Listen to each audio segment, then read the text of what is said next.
अध्यक्ष महोदय, आपण जे एमसीओसीए लावण्याचा निर्णय केला त्या अंतर्गत आपण पहिल्या केसेस केल्या, एमसीओसीए लावला आणि आता एमसीओसीए मध्येच आपल्याला हा अधिकार आहे की आपल्याला त्यांची प्रॉपर्टी जी आहे ती जप्त करता येते, त्यामुळे निश्चितपणे ती केली जाईल. कुरिअरद्वारे इंजेक्शन आणि खूप सारं माझ्या मतदारसंघामध्ये ड्रग्जचं प्रकरण येत आहे, त्याच्यामध्ये काही कार्य होत नाही. अध्यक्ष महोदय, हा महत्वाचा विषय आहे. याच्यामध्ये कुरिअर्सवर देखील आपण कारवाई सुरू केली आहे. सगळ्या कुरिअरमध्ये आपण त्या ठिकाणी आपली पथकं देखील पाठवलेली आहेत, त्यांना सेन्सिटाइजही केलंय आणि त्यांच्यावरही जबाबदारी टाकली आहे की त्यांनी जर तपासणी न करता अशा प्रकारचे कुरिअर त्या ठिकाणी डिलिव्हर केले, पाठवणारा तर दोषी असेल पण कुरिअरवाल्यांनाही त्याच्यात दोषी पकडलं जाईल.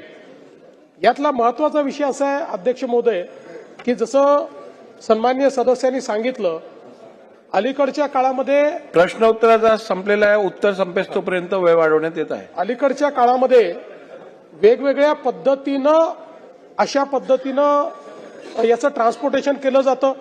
आता इंस्टाग्राम सारख्या सोशल मीडियाच्या ज्या काही त्या ठिकाणी स्थळं आहेत ती देखील मार्केट प्लेस म्हणून त्या ठिकाणी यूज होतात आणि त्यातनं ही डिलिव्हरी केली जाते. पण या सगळ्या गोष्टींकडे आपलं लक्ष आहे. मुळामध्ये मगाशी जसं या ठिकाणी प्रश्न आला की 1600 कोटीचं या ठिकाणी पकडलं जातं, याचं कारण काय आहे? दुर्दैवाने हे जे काही केमिकल ड्रग्ज तयार होत आहेत हे तयार करण्याकरता कुठलीही मोठी व्यवस्था लागत नाही, त्याच्याकरता कुठली फॅक्टरी लागत नाही. एखाद्या छोट्याशा ठिकाणीही हे ड्रग्ज त्या ठिकाणी ते तयार करतायत आणि अतिशय घातक अशा प्रकारचे ड्रग्ज आहेत.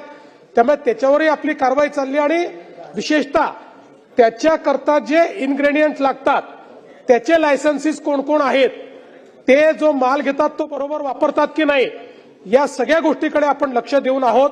त्यामुळे या संदर्भात 100% सरकारची भूमिका ही झिरो टॉलरन्सची आहे.